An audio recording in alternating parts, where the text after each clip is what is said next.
Hello দর্শক বন্ধুরা, আসসালামু আলাইকুম। আশা করি সবাই ভালো আছেন।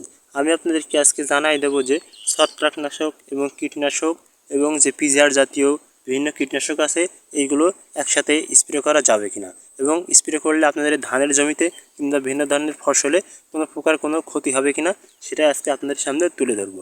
তো আপনারা পিজিআর এবং ছত্রাকনাশক প্লাস কীটনাশক প্লাস ছত্রাকনাশক এবং ছত্রাকনাশক প্লাস যে পিজিআর বা কীটনাশক আছে এগুলো মূলত একসাথে স্প্রে করলে আপনাদের ধানের গাছের কিংবা আপনাদের ফসলের কোনো প্রকার ক্ষতির সম্মুখীন হবেন কিনা, এবং মূলত এটি একসাথে স্প্রে করলে কী উপকার পাবেন এবং কোনটি একসাথে স্প্রে করা যাবে না সেটি আজকে সম্পূর্ণ ডিটেলসে আপনাদের সামনে আমি আজকে তুলে ধরবো। তো চলেন ভিউয়ার্স, ভিডিওটি শুরু করা যাক।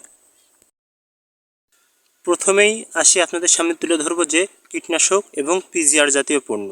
তো কীটনাশক এবং পিজিআর জাতীয় পণ্য যেরকম সোলোবার বোরন, তারপরে বিভিন্ন ধরনের যে ফাঙ্গিসাইড পাওয়া যায়, এসব পিজিআর প্লাস কীটনাশক এগুলো স্প্রে করা যাবে কিনা। কীটনাশকের মধ্যে যেরকম আছে ক্যারাইটে, তারপরে ভিড়তাকো ইত্যাদি জাতীয় কীটনাশক আপনারা একসাথে স্প্রে করতে পারবেন কিনা।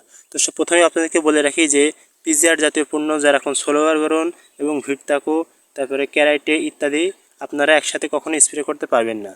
এটি একসাথে স্প্রে করলে কীটনাশকটা কাজ করবে, কিন্তু এই পিজিআর জাতীয় পণ্য আছে এগুলো কিন্তু কাজ করবে না। এই জন্য আপনাদেরকে অবশ্যই খেয়াল রাখতে হবে এই যে পিজিআর জাতীয় পণ্য প্লাস কীটনাশক এটি আলাদাভাবে স্প্রে করার মাধ্যমে আপনার জমিতে সুন্দরভাবে স্প্রে করা, তাহলে আপনারা উপকারটা বেশি পাবেন। এবং দ্বিতীয় পর্যায়ে আসি যে ছত্রাকনাশক এবং পিজিআর জাতীয় পণ্য এটি আপনারা একসাথে স্প্রে করতে পারবেন কিনা। তো ছত্রাকনাশকের সাথে আপনারা পিজিআর জাতীয় পণ্য অর্থাৎ সোলভার বোরন প্লাস ছত্রাকনাশক, যে বাজারে বিভিন্ন ধরনের ছত্রাকনাশক পাওয়া যায় অ্যামিস্টার টপ ইত্যাদি আপনারা একসাথে স্প্রে করতে পারবেন, এক্ষেত্রে কোনো সমস্যা নেই। তো আপনারা যদি ছত্রাকনাশক প্লাস যে পিজিআর জাতীয় কীটনাশক আছে এইগুলো আপনারা দুটোই একসাথে স্প্রে করতে পারবেন, এক্ষেত্রে কোনো সমস্যা হবে না। তবে কীটনাশক প্লাস পিজিআর জাতীয় পণ্য এটি আপনারা একসাথে স্প্রে করবেন না। তো এবার আসি তৃতীয় পর্যায়ে যে ছত্রাকনাশক প্লাস ছত্রাকনাশক। তো ছত্রাকনাশক প্লাস ছত্রাকনাশক স্প্রে করতে পারবেন কিনা। আমরা ম্যাক্সিমাম কৃষকই অনেক সময় ভিন্ন ধরনের ছত্রাকনাশক, তারপর কীটনাশক ইত্যাদি একসাথে মিশিয়ে, অর্থাৎ সময়কে বাঁচানোর জন্য 1 লিটার পানিতে অর্থাৎ 1 ঢমের পানিতে সবগুলো কীটনাশক একসাথে গুলিয়ে আমরা জমিতে স্প্রে করে থাকি। কিন্তু এটি আসলে কৃষি কর্মকর্তা অর্থাৎ কৃষি অধিদপ্তরের কাছ থেকে অর্থাৎ সমর্থন করে না যদিও, কিন্তু এর ক্ষেত্রে 80% কাজ হয়ে থাকে। তো 80% কাজ হয়ে থাকলেও আপনারা চেষ্টা করবেন আলাদাভাবে স্প্রে করার। তবে আপনারা যদি একসাথে স্প্রে করেন ছত্রাকনাশক প্লাস ছত্রাকনাশক, তাহলে কোনো সমস্যা নেই, আপনারা এটি স্প্রে করতে পারেন।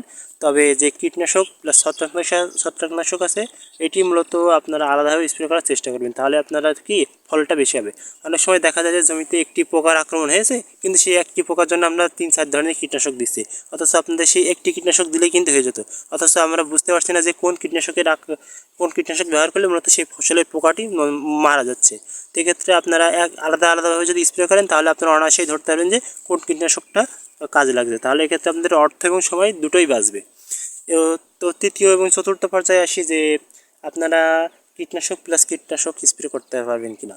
তো কীটনাশক প্লাস কীটনাশক বলতে আপনারা স্প্রে করতে পারেন, সমস্যা নেই, কিন্তু আপনারা যদি আলাদাভাবে স্প্রে করেন তাহলে আপনারা এক্ষেত্রে ফলাফলটা আপনারা বেশি ভালো পাবেন। তো আপনারা সবসময় চেষ্টা করবেন যে কোনো জাতীয় কীটনাশক আলাদাভাবে স্প্রে করা, তাহলে সেক্ষেত্রে ফলটা বেশি হয়। এবং আপনার যদি সময় কম থাকে তাহলে আপনারা সেক্ষেত্রে বুঝে শুনে নিয়ে আপনারা স্প্রে করবেন, যেহেতু ফসলের যত্ন নেওয়ার জন্য সঠিক মাত্রায় সঠিকভাবে পরিচর্যার গুরুত্বপূর্ণ অপরিহার্য ভূমিকা আছে। তো এক্ষেত্রে আপনাদেরকে গুরুত্বপূর্ণ সহিত আপনাদেরকে সঠিক পরিচর্যা সঠিক গাইডলাইন মেপে যদি আপনারা কাজ করেন তাহলে আপনাদের ধানের জমিতে প্রচুর পরিমাণে ফলন আশা করা সম্ভব। ধান বলতে না, যে কোনো ধরনের সবজি কিংবা তরকারি জাতীয় ফসলে আপনারা অনায়াসেই ফলন পাবেন যদি সঠিক মাত্রায় সঠিকভাবে এই গাইডলাইনগুলো মেনে চলেন। তো আমি যেভাবে বললাম যে বিভিন্ন ছত্রাকনাশক কীটনাশক প্লাস কীটনাশক, তবে পিজিআর জাতীয় পণ্য প্লাস ছত্রাকনাশক ইত্যাদি আপনারা একসাথে কীভাবে স্প্রে করবেন এবং কোনটি স্প্রে করলে কী ধরনের সমস্যা হতে পারে এবং কী ধরনের ফলাফল আপনারা পাবেন সেটি আপনাদের কাছে জানাই দিলাম। তো আজকের মতো আল্লাহ হাফেজ, দেখা হচ্ছে পরবর্তী কোনো ভিডিওই। ধন্যবাদ সবাইকে।